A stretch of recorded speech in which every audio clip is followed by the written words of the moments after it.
We limit ourselves, and it's only us. There's nobody else that's doing it to you. You've chosen to adopt those beliefs. And once you push yourself outside of that comfort zone, what becomes possible is absolutely miraculous. What is this limiting belief in my case that I'm not a good person? What does it cost me in my past to think this way? What is it costing me in this present moment to think that I'm not a good person? And here's the kicker. If I don't evolve this, if I don't get deliberate, what is it going to cost me in the future to continue to think that I'm not a good person?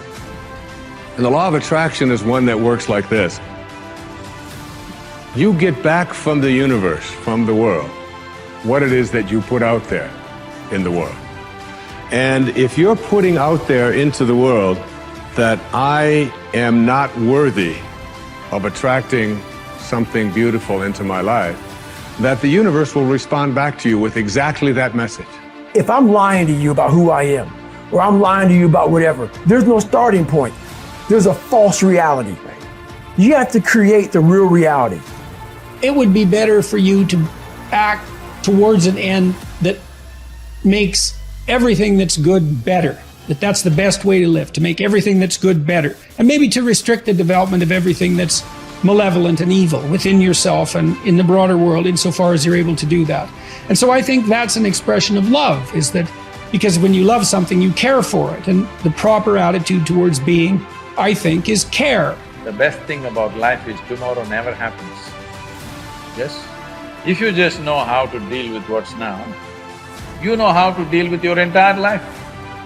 This moment, if you know how to manage your thought, your emotion and your body, rest, drama outside happens. But if this is like this will be joyful and wonderful no matter what's the drama around you. Yes?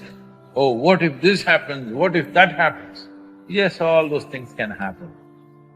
But you came here to experience life, not to avoid life, isn't it? This is about being able to think like a champion, know what goes on in their heads, understand how you can relate it to your business and whatever you do to take yourself to the next level. And I'll tell you, if you fight with all you have, more often than not, you won't go down at all.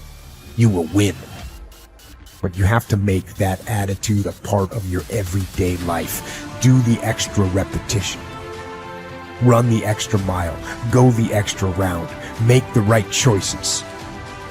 Give the full measure. Make yourself stronger. Every day, comfort you versus growth you are in a fight. There's a war going on inside you.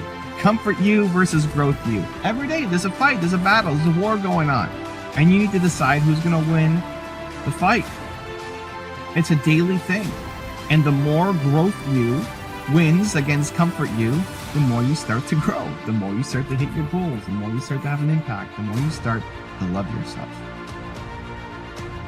It's painful to understand how much of what you're doing isn't productive. So I'll give you an example. So I've done this a couple of times with classrooms full of students. Usually when I'm lecturing about career development, say, okay, how much time do you waste? So then I get the class to vote. How many of you waste 10 hours a day? It's like 10% of the kids will put up their hands. And it's interesting because I don't define what constitutes waste. I just ask the question. So they're diagnosing themselves, right? I'm not saying you're wasting 10 hours a day. I'm just asking. It's like, given your own attitude, how much time are you wasting? 10 hours a day. It's like 10% of the people put up their hands. Well, when you get to like 6 hours a day, 80% of the people put up their hands. So then we do the arithmetic. It's like, because I like doing arithmetic with people.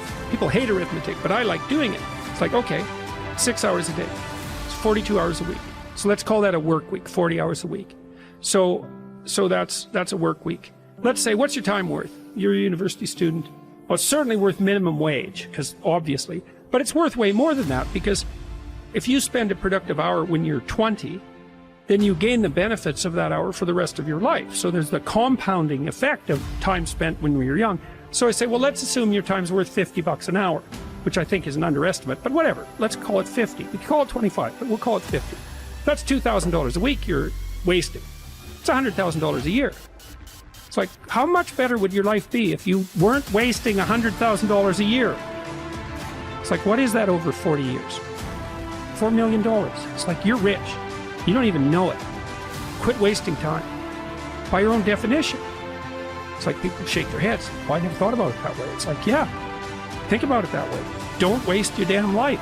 I know I'm a weak man. I know that I have sinned. I know that I am not perfect. But if I could have a person who's so much wiser than me, if I could look out into the future and my highest, best, strongest, happiest, boldest self could step into this situation, how would my better self advise me now?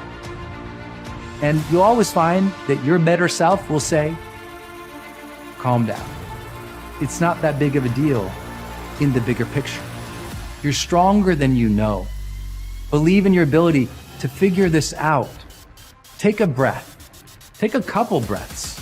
Know that you could make the situation awful and make yourself feel bad. But that's your choice. Your highest self would tell you, you know what? Handle this well so you can respect yourself later. Your best self would say, handle yourself well now, just to prove that you can.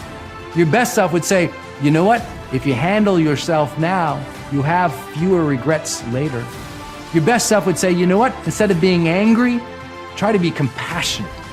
Because from compassion and love comes a greater power to influence than you'll ever have as an angry little child. Oof, your older self, they'd tell you, they'd learn you. They'd give you the messages that you needed to hear. What would you do as your highest self?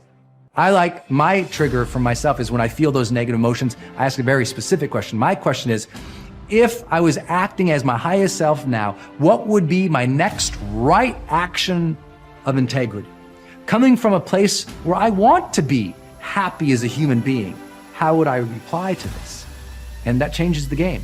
The questions we ask ourselves in moments of conflict dictate the answers and the way in which we behave. And so I say to you, take a beat, ask the questions, wonder why you're so upset, and let it go. Ask, what would my highest self do in the situation? Removing distractions is no small matter in our current culture, but it's critical. How do you do it?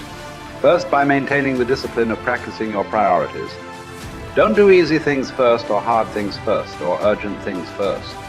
Do first things first, the activities that give you the highest return. In that way, you keep the distractions to a minimum. Second, insulate yourself from distractions. I've found that I need blocks of time to think without interruption. I've mastered the art of making myself unavailable when necessary and going off to my thinking place so that I can work without interruptions.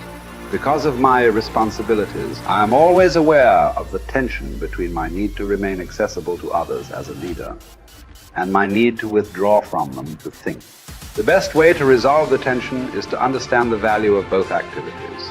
Walking slowly through the crowd allows me to connect with people and know their needs. Withdrawing from the crowd allows me to think of ways to add value to them. My advice to you is to place value on and give attention to both. If you naturally withdraw, then make sure to get out among people more often. If you're always on the go and rarely withdraw for thinking time, then remove yourself periodically so that you can unleash the potential of focused thinking. And wherever you are, be there. Once you have a place to think, you need the time to think. Because of the fast pace of our culture, people tend to multitask.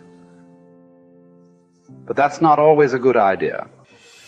Switching from task to task can cost you up to 40% efficiency. According to researchers, if you're trying to accomplish many things at the same time, you'll get more done by focusing on one task at a time, not by switching constantly from one task to another. Ralph Waldo Emerson, the great transcendental thinker, believed concentration is the secret of strength in politics, in war, in trade, in short, in all management of human affairs. To help me concentrate on the things that matter, I work to keep important items before me.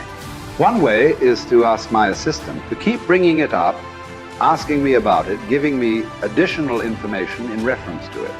I'll also keep a file or a page on my desk so that I see it every day as I work. That strategy has successfully helped me for 30 years to stimulate and sharpen ideas. If you've never done it, I recommend that you try it. Take a good look at yourself from time to time to see whether you are actually making progress. That is the most accurate measure of whether you are making the best use of focused thinking. Ask yourself, am I seeing a return for my investment of focused thinking time? Is what I am doing getting me closer to my goals? Am I headed in a direction that helps me to fulfill my commitments, maintain my priorities, and realize my dreams?